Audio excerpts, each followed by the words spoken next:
Numushinga mana we, uyu numushinga. Ayiwe, uyu numushinga mana we, uyu numushinga. Uyu numushinga nyawo nuyu. Bamwe bacuruza inyanya, abandi zigahomba. Umushinga wo gusenga, umushinga utajya uhomba. Ayiwe, humva umushinga mana we, humva yewe mana we, uyu numushinga mana. Humva umushinga, mushinga wo gusenga, mushinga wo kuyivugira, mushinga nyawo nuyu wo kuyikiranukira. Ayiwe mana we, uyu numushinga mana we. Dushimiye rekola bonesti enele bo ataya ki ezastavo etaya bonemo. Gitondo cy'umugisha uduhaye. Wakoze kuturindira imiryango n'abacu, wakoze kubana natwe. Tugushimiye ko waturinze kuva mu kwa mbere tugeze mu kwa 9, warahabaye umva tusi duke turi kubura kugira twinjire mu kwezi kwa 10. Watanze ngabo nyinshi zipfa ku bwacu, hari byaduhagurukiye byose nyakubahe Imana. Ibi bimeze nk'intare ubipfuka iminwa botabonemo. Ushimwe wamamare, amahanga yose avuga imirimo n'ibitangaza byawe. Warakoze kuturindira imiryango, abacu n'ibyacu, kuba turiho ni kubwawe, umwuka duhumeka ni kubwawe. Himbazwa, pfukamirwa, shirwa hejuru, Kristo wera wabambwe, upfukamirwa ushimwe, amahanga yose avuga imirimo n'ibitangaza byawe. Twagushimiraga ko turi bazima. Ibyo biri muri bimwe bidutera kukuvuga. Muri bimwe aravuga ngo sinabura kugushimira no kukubaha kuko iminsi yanjye wayongere. Uhabwe icyubahiro bane natwe muri iki kiganiro. Imbaraga zawe nizituganze, mwuka wera tuyobore muri byose mu izina rya Kristo Yesu. Amen. Twababwiye yuko tuzajya tugenda tuganira, tukabaha agaseri k'inzozi, si tukagira agace k'inzozi tubabwira buri munsi. Ejo nabwo twabahaye, ariko uyu munsi twavuze ati katubagenere agaseri. Yego, inzozi tugenda turota buri munsi. Umva, Imana ivugana natwe dusinziriye, dushizweyo mu nzozi mu mayereko, aho hose ihavuganira natwe. Ubu rero tugiye kuganira akandi gaseri. Twarabyiyemeje kugira tujye tugenda tubabwira inzozi zitandukanye kugira mujye mumenya uburyo Imana yagiye ivuga. Hari n'abavugana n'Imana nibamenye ko bavuganye nayo. Umva, ukimara kubona ikiganiro andika muri comment inzozi tuzagusobanurira, ntacyo bitwaye. Ikindi sharing no kubandi ntacyo bitwaye. Namwe mwese mwifuza kudushyigikira cyangwa kuvugana natwe, nimero 078 414 994 078 414 994. Ubu rero tugiye kuganira kuki? Tugiye kuganira ku bintu bijyanye no kurya. Inzozi zimwe urota uri kurya ibintu bitandu. Ayiwe, yewe Yesu we, ndikumva Imana. Bimwe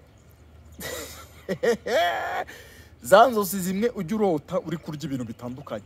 Kaduhere kuri iki kintu. Kurota urya avoka, kurota urya imyumbati n'ibishyimbo, urya kawunga. Ibyo bisobanuye iki? Hari abarota bari kurya inyama. Yo, no kunywa si, no kunywa turahagerara. Kunywa naho turahagera. Ibintu by'iminywere ibyanjyana nywa. Ya, katabasobanuye njyana nywa ntacyo bitwaye. Hari harimo ibintu byo kurya gusa, dushizemo n'ibyo. Kaduhere rero kurota uri guhanura nk'avoka zihiye ukazirya. Niyo waba uri kuzihanura ariko ntacyo biba bitwaye. Avoka iyo uri kuzirya zisobanuye iki mu mwuka? Avoka ni amavuta. Kumwe wumva umuntu bari kuvuga ati uriya muntu afite amavuta. Nayo mavuta ya mwuka wera Imana ibiri kuguha. Kurota uri kurya avoka ni byiza cyane, ni amavuta abonemo y'Imana ibiri kuguha. Hari n'abarota Imana iriko nako umuntu ari kubasukaho amavuta runa, Imana ibiri kukwimikira, wenda iri kugusigira amavuta yo kuririmba, yo guhanura, yo kubwiriza ibintu bitandukanye. Kurota uri kurya iki? Uri kurya kawunga Imana ibiri kuguha imbaraga. Imyumbati n'ibishyimbo Imana ibiri kuguha imbaraga. N'imvange, hari n'abarota bari kurya umuceri, nabyo byose ni ibintu bivuga imbaraga. Ariko hari abantu barota bari kurya ibijumba nabwo bivuga imbaraga. Utazibeshya. Wowe urota uri kurya ibijumba ni intege nke, uba ufite depota kinemo za tayavo, intege nke. Bisaba usenga, ufata amasengesho y'ibiri. Munda kuvuga ati dukorera Imana nk'abazapfa ejo, kandi nakwirirwa n'icyaha nakukirarana. Uba ufite intege nke rero, ubwo Imana ibiri kukwatuza, hita ushaka uburyo wakubitamo nk'amasengesho y'iminsi 2 cyangwa 1 cyangwa ujye muri burakeye ubyuke saa 9 hose wirinde cyane igisa nacyo ubundi mana dosteke nemo etayagere force ikongerera iki imbaraga. Hari ijambo riboneka muri Zaburi 84 ngo rivuga ngo hahirwa ugufitemo imbaraga. Irindi rirambwira ngo abasore b'imigenda bazacugura baruhe ariko ugutegereje azasubizwamo intege nshya. Imbaraga zatumagira mu kirere agurikisha amababa azagenda ye gucugura kuko imbaraga uwo mwana arakuragwiza imbaraga kaciri imbaraga z'Imana. Iki ni igihe ngo umukristo abe yigwijeho imbaraga z'Imana kuko abantu basubiye inyuma, abantu bari kugwa.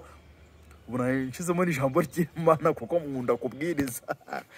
Mwabyumvishe rero ku bijomba tuhavuye, noneho hari n'abarota bari kurya inyama. Iyi nyama rero baba bari kugutongera ibintu runaka byakarande by'iwanyu. Inyama ni ibintu bibi cyane, ariko inyama zasobanuye n'inzozi z'abapfuye. Hari n'abantu barota inzozi z'abapfuye, ibyo byakarande bivuzeho ndabyibuka.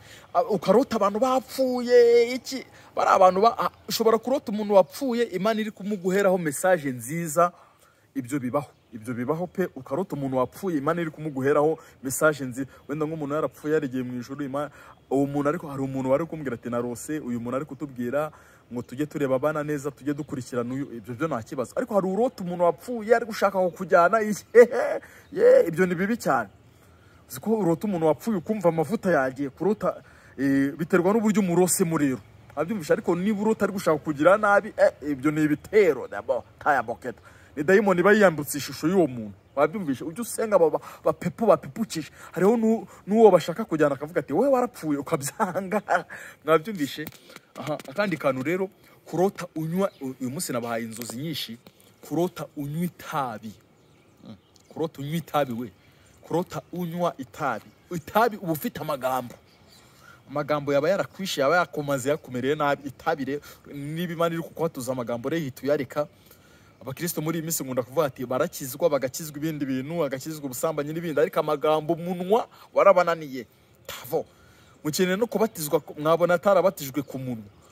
Kizwa hose mu buryo bwose ukizwe. Arabarota bari kurya ibisheke. Nagiye mbisobanura. Ibisheke ni utuntu tw'intungabugingo. Habaye intungamubiri ziboneka mu birayi n'ibiki. Intungabugingo Imana ibiri kugwa mu buryo bw'umwuka. N'utundi tudufuru buri kujya utwo twose ntacyo tuba dutwaye. Izindi zihagije uyu munsi ra kunywa. Iyo uri kunywa amata Imana ibiri kuguha imbaraga za mwuka wera. N'abarota bari kunywa kashi. Wabyumvishe. Imana ibiri kuguha imbaraga za cyangwa ukarota iriba uri kunywa amazi Imana ibiri kuguhembura. Ibyo ni byiza. Hari n'urota ari koga mu tuzi bimeze neza. Hari Imana ibiri gukoramo deliverance muri utwo tuzi, iri kugenda ikuraho imikoshini.